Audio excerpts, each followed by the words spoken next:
Thursday night chutney recipe எடுத்திருந்தேன் சேனலில் போடுறதுக்காக. சீக்கிரமாக ரெசிபி வரும், மிஸ் பண்ணிடாதீங்க. அப்பாடா நமக்கு டின்னருக்கும் வேலை முடிஞ்சு நிம்மதியாக போச்சு.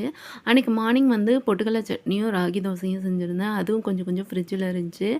அதையும் காலி பண்ணிடலாம்னு சொல்லி வெளியே எடுத்து வச்சுக்கிட்டேன் டின்னருக்கு. அப்புறம் என்னங்க வழக்கம் போல் அரிசி மாவு தோசை தான்.